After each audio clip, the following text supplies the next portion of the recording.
The Lord be with you. And with your spirit. A reading from the Holy Gospel according to Luke. Glory be to you, O Lord. At that time, while Jesus was speaking, a Pharisee asked him to dine with him. So he went in and reclined at table. The Pharisee was astonished to see that he did not first wash before dinner. And the Lord said to him, "Now you Pharisees cleanse the outside of the cup and of the dish, but inside you are full of greed and wickedness. You fools! Did not he who made the outside make the inside too? But give as alms those things that are within, and behold, everything is clean for you." The Gospel of the Lord. Praise to you, Lord Jesus Christ. Please be seated. Kindly open your Bibles. We are in Luke chapter 11, verses 37 to 41. Luke chapter 11, verses 37 to 41.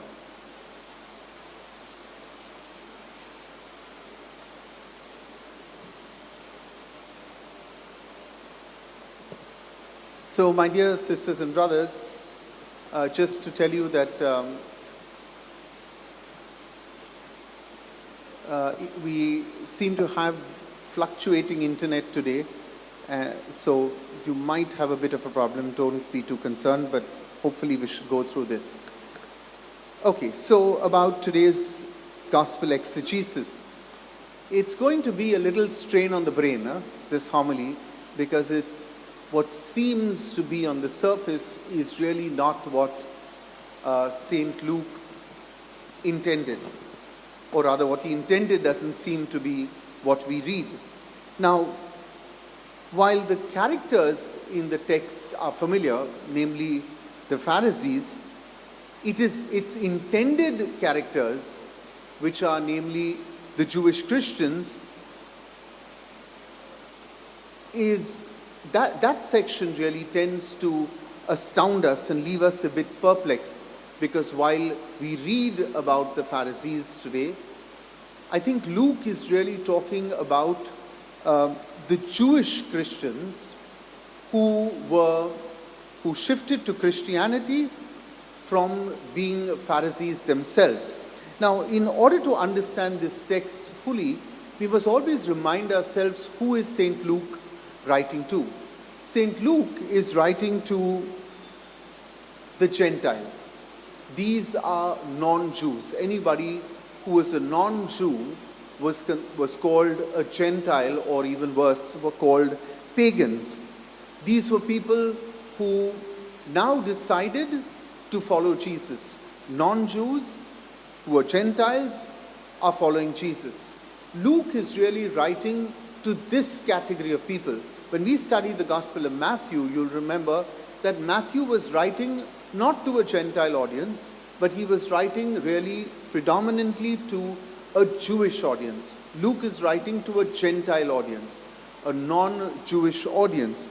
Now, here lies a flashpoint in the Gospel, because Luke's community now consisted of Gentile Christians, those who were pagans now following Jesus Christ, but they also consisted of Jewish Christians, those who were once Jews and now following Christ. Now, whenever you have a confluence really of diverse backgrounds or diverse thinking people from different backgrounds, whenever they come together, or sometimes even people with multiple religious backgrounds, you are always going to meet with some amount of friction. Remember, you put different people in a room, and the way very often you can put people from, just to give an example, you put 10 ladies from Goa into a room and ask them how to make Vindaloo. I think all of them are going to give you their own versions of it from their own tradition. You're going to get some kind of conflict. Hopefully they'll all agree on chilies and vinegar, praise God for that, and some amount of garlic. But you're going to get a certain clash. And if they come from Mangalore, they will say, oh, Father, we put a little bit of mustard also inside. So you're going to get that kind of clash. And they'll say, ours is better, ours is not so good, and what have you. So whenever you have different kinds of people, you're always going to get this element of friction in a room. And even more, because for the Jews, those who now followed Christ, they brought their laws of ritual purity and their laws that were sacred to them into Christianity. So they have not left their baggage entirely behind. They have brought their old thinking into Christianity. Remember, Jesus says, you can't have new wine in old wineskins. This is what he was talking about. But you can see that when they come to Christianity, the Jews bring their purity laws. Now, Luke in his Gospel, and also in the Acts of the Apostles, remember that St. Luke wrote the Gospel of Luke and the Acts of the Apostles, will mention the focus, the persons who are the focus of today's Gospel are the Pharisees. He will focus on the Pharisees about 35 times. You'll see this in Luke and Acts about 35 times. And although it's rather easy to count the number of times that St. Luke mentions the word Pharisees, it is more difficult to ascertain the function in his story. What was really the role of the Pharisees in his story is a little bit difficult to understand. Now, in some cases, you will find that Luke speaks of the Pharisees with great respect. In some cases, as today's Gospel will follow, woes against the Pharisees. Let me give an example of where he speaks of the Pharisees with respect. You'll remember in the Acts of the Apostles, there is the trial of Peter and the apostles. And one of the people sitting in that group is a man called Gamaliel. Now, Gamaliel was a religious leader. He was a teacher. He was a Pharisee. Remember, Gamaliel was also the spiritual teacher of St. Paul. When he was Saul, he studied under Gamaliel. And when Luke writes the Acts of the Apostles, he speaks of Gamaliel in a very positive way. He is the voice of reason among the Sanhedrin, which had literally lost its mind and wanted to put Peter and the apostles to death. Gamaliel, a Pharisee, is portrayed in good light. He is the one who says, look, why are you fighting them? If they really are from God, then we are fighting God itself. Let it run its course. Let us see who these men really are. So you can see Luke portrays the Pharisees positively, and as he will do in the text following our Gospel and today's Gospel, he will also portray them negatively. But is he talking only about the Pharisees at the time of Jesus, or is he also now going to be talking about those who originally were Pharisees and now have become Christians, Jewish Christians, who have brought their Pharisaic thinking into Christianity? Now you might get the point. So, who is really Luke talking about? Now, we also know from Acts chapter 15 verse 5 that the Pharisees who became the followers of Jesus Christ began to demand of the Gentile converts that they followed the Jewish traditions and customs. What did they demand? The Jewish Christians said to the Gentile Christians, you should be circumcised. That was with regard to their Jewish customs and tradition. They said to them, you can't eat certain meats which you were eating. You can't indulge in certain behavior. So they started imposing on the Gentile Christians. They said, the Gentile Christians said, look, we are pagans. Now we follow Jesus Christ. But why do we need to follow all these Jewish rituals of yours? Why do we need to be circumcised? And so there was a friction in the early church, which I've spoken about very often. So while on the surface of today's gospel, it therefore appears that Jesus is having a run-in with the Pharisees at his time, really what Luke is pointing out to is he's saying, no, I really also want to address the Pharisees who were once Jews, who have now become Christians and are bringing these old ways of thinking, your old customs, into this new emerging religion. So he is addressing this group of people.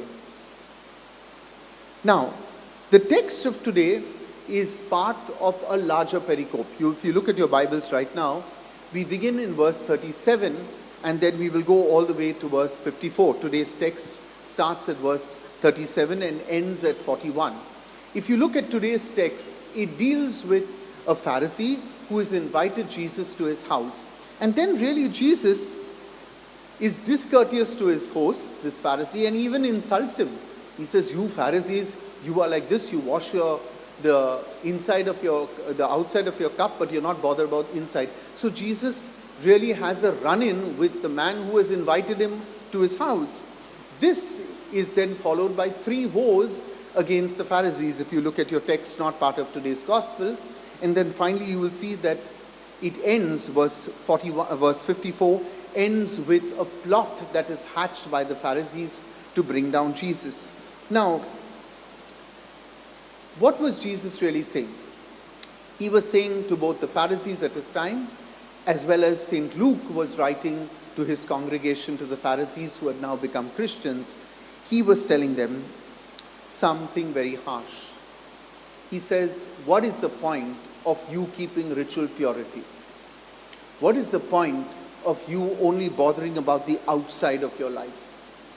Why are you not concerned with what is going on the inside of your life? And that is why Jesus says, you wash the outside of your cup, but what about the internal soul of yours? In short, we can present ourselves as very pious Christians, but what about being in our hearts present really to God? So, for those who have a habit of pinpointing fingers at certain daily mass goers who sometimes make mistakes, this is not for them. Yeah, because we have a habit of saying, what is the point? You go for mass every day, but you haven't changed your life. Don't pinpoint fingers at anybody. The point that Jesus is making is for all of us. To those who are pious from the outside and for those who are also not pious from the inside. Yeah, there is no excuse for both the groups. But interestingly, Jesus also presents the disciples the discipline of almsgiving from the heart. Remember what he said at the end. He's not only confronting their behavior from the outside, he links this teaching also to almsgiving from the heart. He says, when you give from your heart, that is also a sign of inner purity. He links another teaching. When we give from our heart, it shows that our hearts are clean. Or are we only giving to show people, to make a demonstration of our generosity and of our wealth? You know, I'm going to generalize a bit, my dear brothers and sisters, and remember that examples are always odious. I say this again and again because sometimes when I give an example, some people tend to take it very personally. Don't take things personally. When you take things personally, very often it shows that you are guilty. Yeah, especially of an example. Let me give one generally. Adultery, you know, sometimes we priests speak of adultery.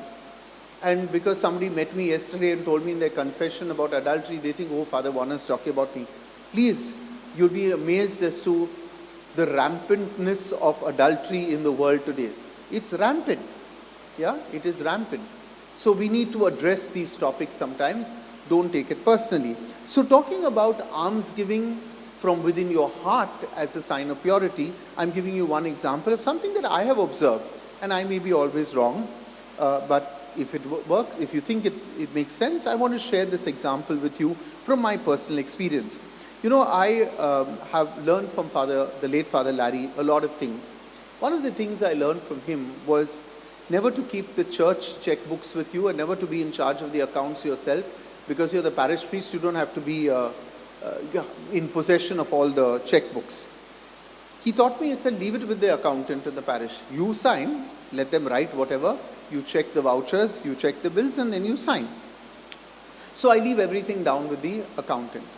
And with the girl who runs our parish office. And then there's an accountant who comes and checks and a CA who comes and does his duty. So everything is checked. So from time to time, we have, this is not in the pandemic time, but prior to the pandemic time, you would get somebody coming and saying to the office, I want to give a donation. And our office staff would always say, Yeah, you can give a check. If you give if cash, you have to give your PAN card. If you give a check, you have to. And then they will say something like this, no, I want to give it only in the hands of Father. And I've told my staff that whenever somebody says that they want to give it in the hands of Father, I mean, if they insist, then call me down. But there is very often no need. And I even have told them this, and this is my observation, that sometimes I found, not sometimes, very often I found, people will come and make a large contribution running in lakhs perhaps. Yeah? They will leave the check there. They will say, I don't want my name read. I don't want anything. Father, they'll tell the office, no, just tell Father, okay, this is our PAN card. These are the details. They'll leave a check. And here's the other experience I've had. That sometimes you get a check and I'm not diminishing, please don't misunderstand me, because I truly believe in the widow's mite. But I'm talking about those people who will come with 1,000 rupees and make such a fuss till Father Warner comes down and then, Father, I am giving you this check, When will I get my receipt? I don't know what to say sometimes to those people like this. Give and go away. Give and go away.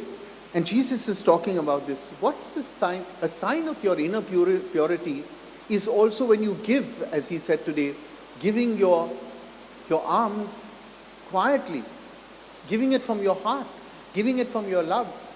Well, whether Father Warner knows how much you left or didn't leave, it doesn't matter. I have received letters very often from widow's mite. I remember there was this gentleman with the most fantastic handwriting. He died recently. And his daughter contacted me and she said, Father, you remember my father used to send you a check? And I said, is he the gentleman with the wonderful handwriting? He and there's another lady in Orlem, wonderful handwriting. I love people with good handwriting.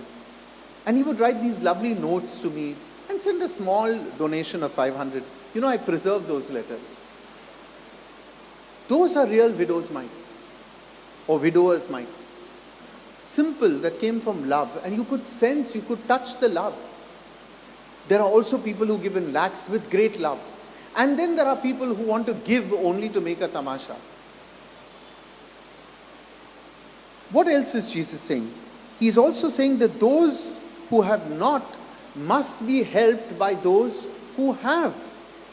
And those who have must not hide also behind religious rituals as a justification for not giving, as Jesus indicates today. Every time I get this question, Father, must we pay our tithe? Now, they then ask, Father, how much is the tithe? Okay, let me explain that the tithe comes from, it's an Old Testament concept. The 12 tribes of Israel, of them 11 tribes got land, except the priestly tribe. And so, the other 11 tribes had to contribute 10% of their produce to the priestly tribe so that they could live and they could serve God. 10%, that's where you get a tithe. Now, in our Archdiocese of Bombay, some years ago we began the Community Welfare Fund, and we almost made an apology for asking for money. I thought I was really upset. It was a nice move, but it was almost like an apology, like, okay, so we are only asking you for 1%. I get it. Maybe when we did it as a concept of a beginning. Let us encourage people to give, because sometimes I notice the people who give you 10 rupees in the Sunday collection in this generation are giving you 10 rupees in the next generation also. Their hand doesn't go in their pocket to give the church more. And you can see it. You can see it. Those who want to give generously will give generously. They'll feed the poor. They'll feed 100 people. They have no money in the pocket. Yet I know some people keep sending us money even though they've lost their jobs. But this business of the giving your tithe to the church, it is 10%. Is it in the Bible? Yes. Somebody is holding a gun to your head and saying that you have to give? The answer is no. But do you always need somebody to hold a gun to your head to give? Must there always be a law? And how good are we with laws? You must attend Sunday Mass. How good are we with it? We're not good at it, no? So why shouldn't it come from the heart?